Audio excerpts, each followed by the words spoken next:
앞편에서는 이제 시행업이 어떻게 변화됐는지, 그리고 이제 분양성이 어떻게 나빠지고 있는지를 말씀드렸으면, 이번 편에는 시행업의 미래가 어떻게 될지에 대해서 설명드리도록 하겠습니다.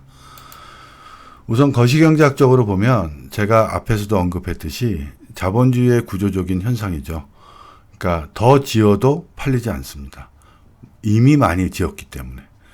예전에는 집이 없었으니까 짓기만 하면 팔렸지만 이제는 그렇지 않아요. 그러니까 주택 공급률이 106%고 뭐 이러다 보니까 예전처럼 짓기만 하면 팔리는 시대가 아닙니다. 그리고 자산 투자가 변화했어요. 예전에는 자기가 집을 사서 뭐 3, 4년 후에, 2, 3년 후에 집을 매각해서 집값이 오르면 매각 차익을 올렸습니다.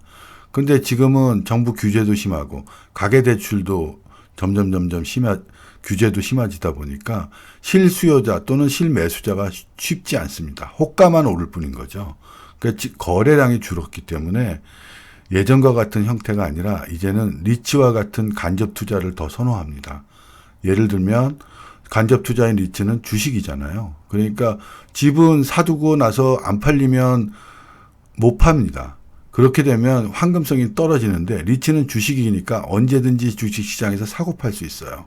그래서 황금성이 뛰어나다고 하는 거죠. 그래서 자산가들의 이 주거시설에 대한 투자 형태가 변하고 있습니다. 그 다음에 자본 조달의 구조도 변하고 있죠. 예전에는 계약금만 있고 계약금을 어디서 빌려와서 토지 계약만 하면 금융권에서 PF 자금을 조달해서 건물을 지을 수 있었어요. 근데 요즘은 그렇지 않습니다. 어떤 사업지인지, 어떤 물건을 짓는지, 분양성을 꼼꼼히 따지고요. 그리고 자기 자본이 최소 5% 이상을 요구합니다.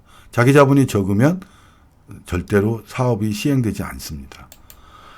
그리고 분양성이 갈수록 악화돼요. 이거는 인구 문제가 가장 큰 역할을 하는데 인구가 계속 줄어가죠. 20%씩 줄어갑니다. 한 해 탄생하는 사람의 숫자가 10년 단위로. 그래서 2020년에는 연간 태어나는 사람이 20만이라고 그래요. 1980년 이전에는 연간 태어나는 사람이 100만이었습니다. 그러니까 이렇게 인구가 변하면 실수요자가 줄어들게 되고 그 다음에 가계대출이 너무 커서 가계대출 억제를 너무 많이 하니까 실제로 집을 살 수 있는 사람이 별로 없습니다. 너무 버겁죠. 자기 돈 아니면 못 사게 되고. 그리고 정부에서 1가구 2주택이나 이런 강한 규제를 하는 건 투기 세력, 그러니까 1가구 2주택, 갭 투자에 대한 강한 규제를 하기 때문에 예전보다는 훨씬 분양성이 떨어집니다. 시행업의 본질은 토지를 저렴하게 사는 것부터 시작합니다. 그러니까 토지를 비싸게 사게 되면 금융 조달액이 커지게 되고 따라서 그에 따라서 금융 비용이 과다하게 돼서 수익이 최소화됩니다. 그래서 잘못해서 LTV가 상승하게 되고 분양이 나빠지게 되면 바로 사업을 실패하는 결과를 갖고 오게 되죠. 그리고 금융 비용을 최소화하는 게 굉장히 중요합니다. 제가 앞서 말씀드렸듯이 분관이 분양관리 신탁으로 그 분양 수익금으로 공사비를 조달하는 것이 가장 사업의 수익성이 크다는 말씀을 드렸어요.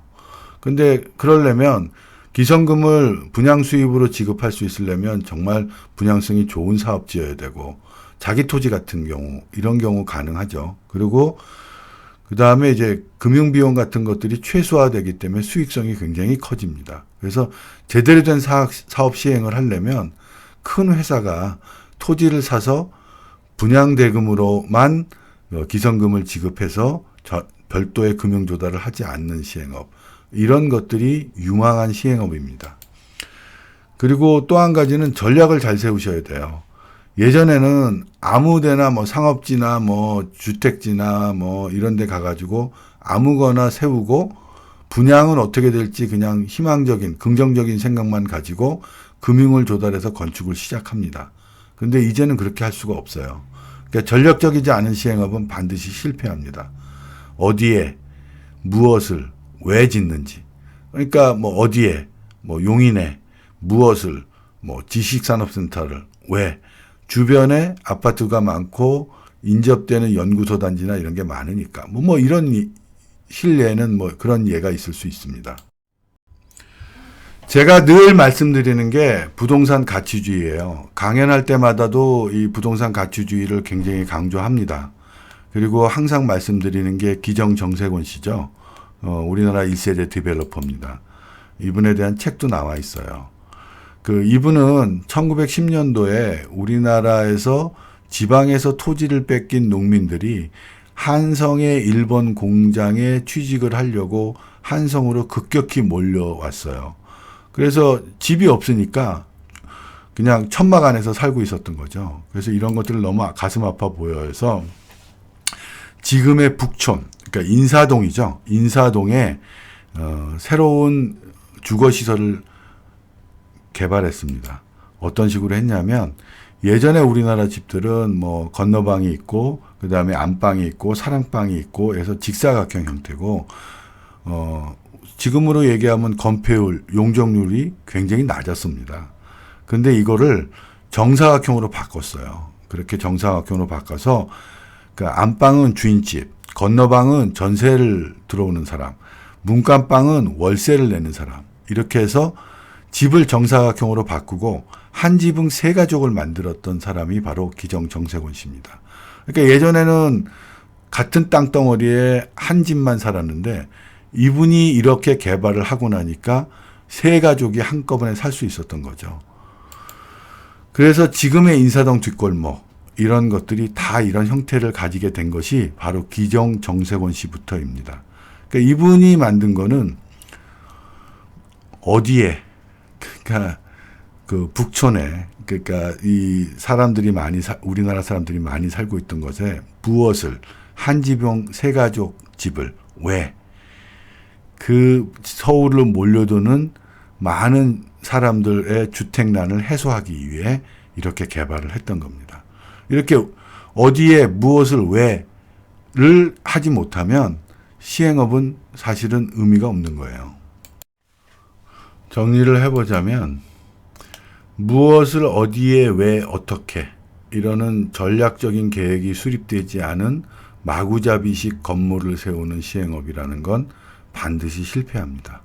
따라서 무엇을 어디에 왜 어떻게 아주 세밀한 전략을 세워서 토지 계약을 싸게 하고 금융조달을 최소화해서 사업을 시행하지 않으면 대부분이 다 실패하게 될 겁니다. 그 다음에 예전처럼 토지 계약금만 가진 적은 자본 1% 뭐 이런 걸로 금융조달은 불가합니다. 요즘은 PF도 전부 다 증권사 PF도 자기 자본 5% 이상을 요구해요. 그리고 투자자들이나 자산가들의 투자 방식이 변화했습니다. 예전에는 집을 직접 사서 3, 4년이 지나면 팔아서 매각 차익을 얻었는데 그렇게 되면 황금성도 떨어지고 그래서 리츠와 같은 데로 내가 소규모로 투자하거나 뭐 분산해서 투자해가지고 언제든지 내가 돈이 필요할 때면 주식을 처분할 수 있는 거 이런 게 오히려 재화의 자산에 딱 맞는 형태의 그런 구조죠. 그리고 주택 인식이 굉장히 많이 이제 변할 겁니다. 선진국화 된다고 하죠. 예전에는 소유였는데 이제는 임대를 선호하는 대로 바뀌고 있어요. 그리고 가장 중요한 거 인구가 감소하고 있습니다. 따라서 실수요자가 감소하고 있다는 거죠. 아까도 말한 대로 2020년이 지나면 한 해 태어나는 사람이 20만이에요. 그럼 한 30년 후를 바라본다면 우리나라의 주택 실수요자가 한 80%가 감소하는 겁니다. 그래서 일확천금의 지난 10년간의 부동산 시행업은 더 이상 존재할 수 없다.